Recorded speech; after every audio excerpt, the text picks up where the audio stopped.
Well, I guess the other tape left off with the Episcopal Church.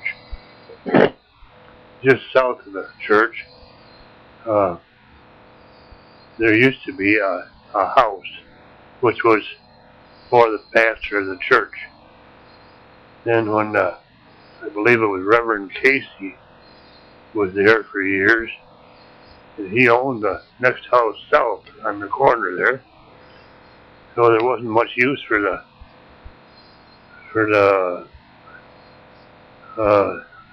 other home.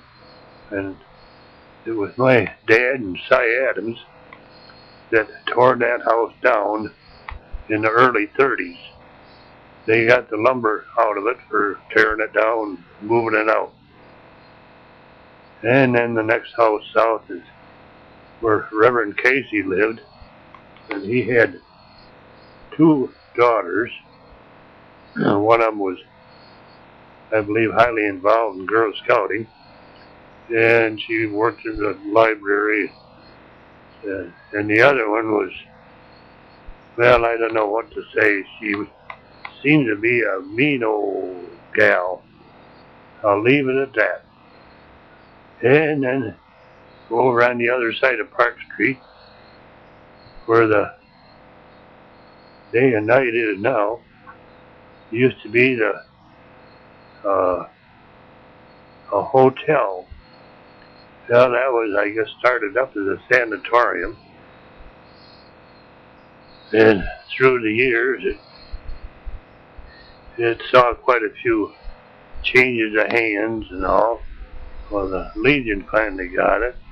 It was, I believe, given to them practically. And then they sold it to Gordon Palmer, and of course it's been ripped out of there now. And then just south of that is where the gas electric store keeps their trucks. That used to be where they manufactured the gas for street lighting. And I believe it was also the powerhouse for the old hotel.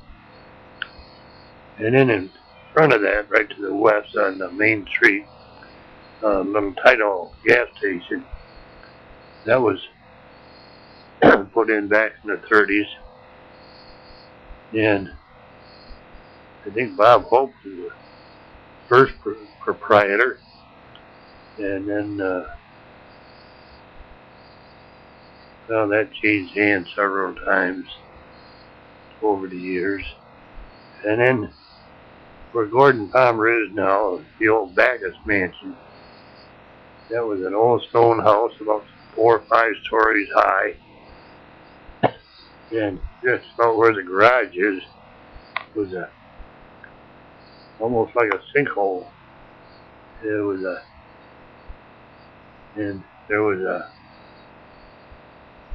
what do you call them?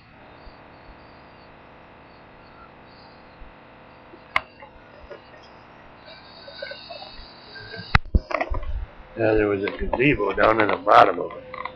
And they used to have band concerts once in a while in the summertime. And they'd block off a section of the main street there and have dances. And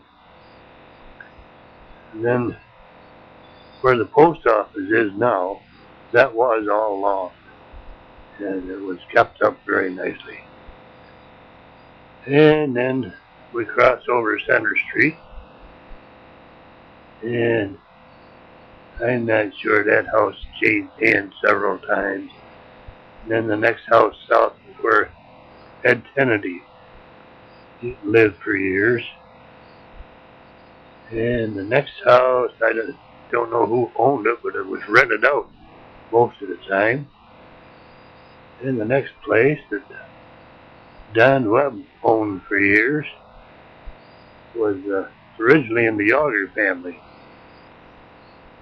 And there was a brick house right on the corner of Homer Street. And well, next to Don Webb, and that was where Ada Trudeau lived. She lived downstairs, and she rented out the upstairs. And Don finally bought it and had it torn down, which really makes the corner look a lot better. Okay, we crossed the street, and the first house is where Ernie Jobson lived, and the next house is the old Abbott home, where Muriel Abbott lived. She was, I don't know, world renowned, but she was quite a violinist. And I'm not sure who had the next place, but then the next one was Charlie Shank lived there back in the early 30s for a while. And then where Walter Folk lived, that was always well kept. And I think that's the place that they called the Manse. And then on the corner was a yellow, I'll paint a yellow brick house. But all I can remember of that is that's where Sprague Wheeler's grandmother lived. And then as we go on down Route 90, let's see, there was a house pretty much up on the hill where Charlie Powers lived. And then from there to a little gully, there wasn't anything except apple orchard. Yeah, I think the first house at the bottom of the little gully was Fred Shalabo lived there for a while. And as you go up the little gully, there was only one place where Troy Wortman, he was a carpenter, and he could do some pretty good wood carving as well. Pardon me. That about completes the east side of the village. Back around the early 30s, a lot of people considered Union Springs as being a village for retired farmers. And there were a lot of retired farmers living here. And probably 75% of the homes had a garden. Which today, you can go to the store, but back then, the store, due to transportation and all, they just didn't have the produce that people wanted. And a lot of people had a small flock of chickens, just mainly for their own use. My dad always had chickens. In a few years, we even raised a couple of pigs.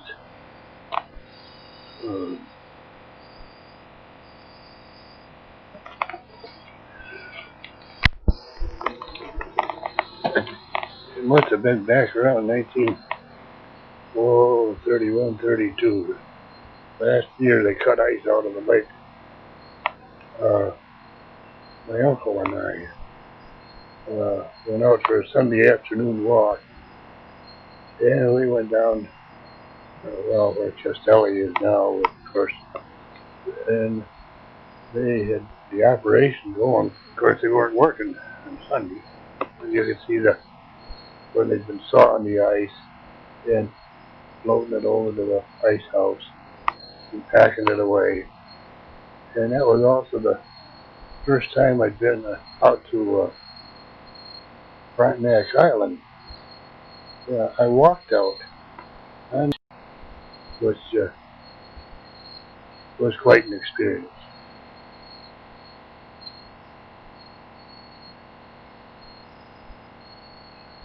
And then must have been mid-30s, we used to, with our sleds, slide down the hills in town We go up where the water tower is now, up by what used to be Cliff Anthony's farm. And if the weather was right, there was enough ice on the road. We could slide all the way down to the railroad tracks. Of course, you got to stop and think. It wasn't near the traffic. It wasn't near the number of cars in the village. And they had a set of bobs, older boys. They used to go down Seminary Street. So they'd have one fella down on the main street, and if any cars came along, he'd just flag them down, make them wait till the bobs went by.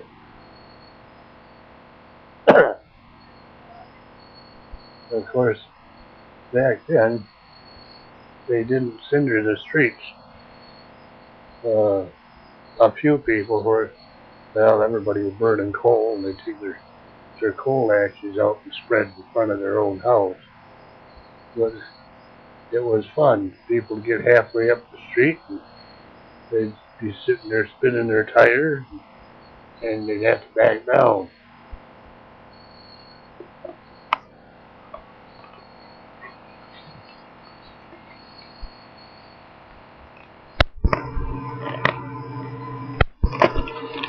Well, Tom, we'll give her another shot here. Regarding grocery stores, we used to have about 4 or 5 in the village. It started with the red and white up next to the hotel, and then came the Market Basket, the IGA on the corner where Gardner's got his insurance, and then down, well, next to, beyond the firehouse, there was a meat market. When I was, I don't know, probably around 12, I got a job working in the IGA store. Jack Clark owned and operated it at that time. And it was surprising how many things were still bought in bulk. Potatoes, we got by 56 pounds, I think it was, for a bag. Sugar came 100 pounds to a sack. Dry beans came with a bag. Kerosene we had in bulk. And I think we had a 50 gallon drum of it in back into the store. Molasses we bought by the barrel. Vinegar. Then if people came in, they brought their own jug. You wanted molasses, you brought your molasses jug down, we filled it up for you. And all the rest of the stuff, it was my job to weigh this stuff out. Now, sugar, we put up in, I think it was 5 pound and 10 pound bags. Potatoes, I forget the weight, but we put them up, maybe it was 5 pound, 10 pound bags. And that's where I spent most of my time, and of course keeping the place swept out and cleaned up.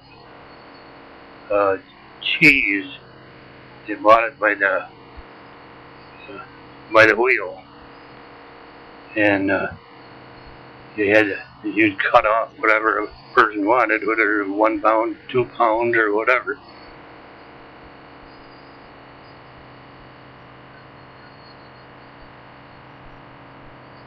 And they had a good deal going.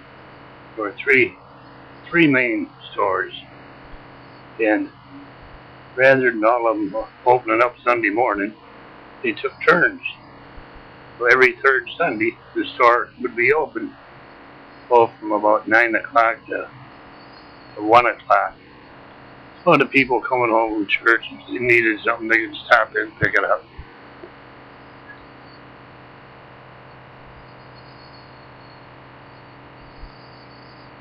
As I look back on it, I worked with Bill Ryan in the red and white store when he was, I think he was probably still going to school then. And then later, I'm working with his son down to the Big M.